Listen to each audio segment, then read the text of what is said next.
उसके बाद नहीं मरा वो पत्थरों से, कहने लगा या तो कहना छोड़ दे अनल हक, नहीं तेरा हाथ काटेंगे। उसने कहा अनल हक, हाथ काट दिया। फिर कहा दूसरा हाथ काटेंगे या बंद कर दे, अनल हक। तेरी गर्दन काटेंगे, बंद कर दे, अनल हक, काट दिया। अब उसको गाड़ा नहीं, मुसलमान धर्म में नीचे दफनाते हैं जमीन में, उसको सवा कर दिया काफिर समझकर कि काफिर जलाए जाते हैं, उनकी सोच है। और उस राख को जल में फेंक दिया कि इसका नामो निशान मिट जाए दरिया में। कहते हैं वो राख भी, ऐस भी, वो बबूत भी अनल हक अनल हक अनल हक करती जा रही है। और 1000 मंसूर बनकर गलियों में घूम रहे हैं। सबने दरवाजे बंद कर लिए, टट्टी पेशाब निकल गया, लोगों का घबरा गया, ये क्या हो गया, भगवान का भगत था, ऐसा हो कर दिया इसके साथ। तो पुण्यात्माओं, अब ये ज्ञान है, तत्व ज्ञान है, इसको बहुत गहराई से समझना है, इससे कई कंसेप्ट क्लियर होंगे। अब प्रसंग तो चला है कि जिस परमात्मा के पाने के लिए और जिस लोक में जाने के लिए महापुरुषों ने ऐसी कुर्बानियां दी, तो कैसा है वो भगवान, कैसा होगा वो देश, ये अंडरस्टूड है। दूसरी बात ये है इसके अंदर कि कोई ये सोचे कि अनल हक मंत्र से उसमें या शक्ति आ गई थी, नहीं। उस अनल हक मंत्र के जाप करने वाला पूरा गांव था, नगर था, आसपास के और भी बहुत लोग थे जो वैसे उपदेशी थे, आसपास के बहुत से उनके शिष्य थे, लेकिन वो गुप्त रखते थे, सामने किसी को बताते नहीं थे, लोक लाज के कारण। तो कहने का भाव ये है कि उस एक मंसूर के अंदर ये क्यों काम कर गया और सिमली में नहीं कराया उसने। ये पिछले ही पुण्य से होते हैं पूर्ण हंस मुराद, ये पूर्व जन्म के संस्कार थे, उस मंत्र का इसमें कोई योगदान नहीं था।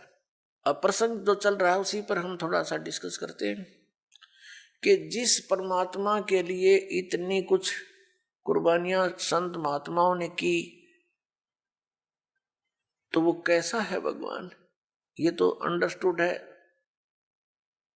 कि वो कितना सुखदाई होगा, और वहां जाने के बाद प्राणी को कैसा सुख होगा।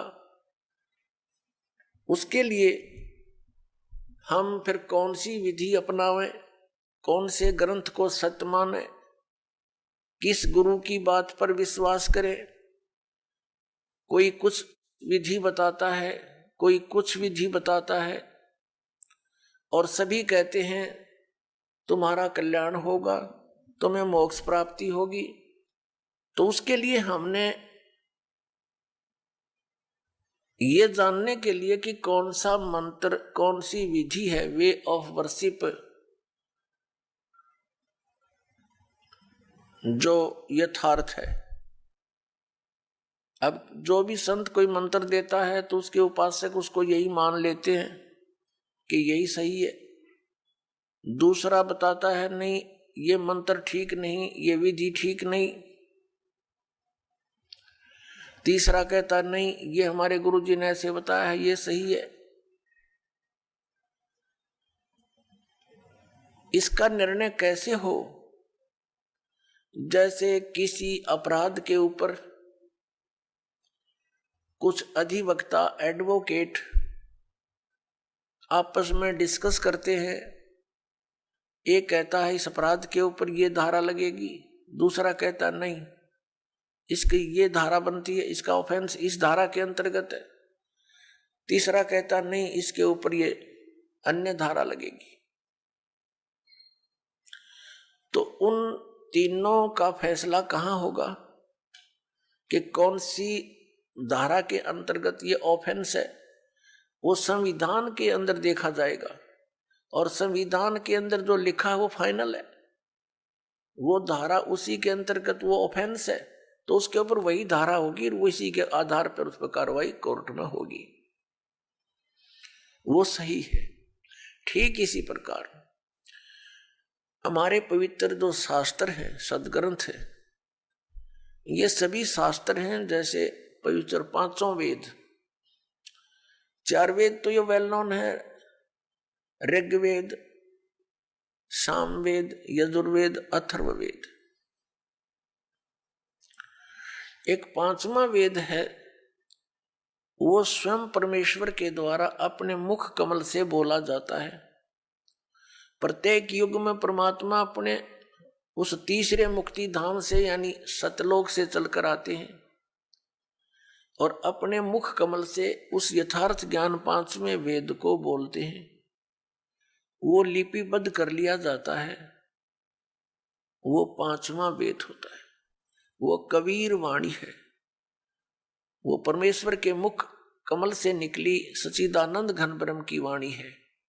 गीता जी अध्याय नंबर 4 के श्लोक नंबर 32 में गीता ज्ञानदाता कहता है कि अर्जुन, जो विधि साधनाएं आपने गीता अध्याय नंबर 25 के श्लोक 31 तक सुनी, कोई कैसी साधना करता है, कोई हठ योग करता है, कोई स्वाध्याय ही करता रहता है, कोई अन्य देवताओं की पूजा करता है, कोई कठिन घोर तप करता है, कोई अहिंसावादी है जैसे मुख पर पट्टी बांध कर नंगे पैरों घूमना, कोई केवल योग अभ्यास हठ योग करके समाधिस्थ होने की चेष्टा करता है, कोई प्राण अपान की क्रियाएं करता रहता है, कोई श्वासों को बाहर निकलते अंदर जाते देखता रहता है।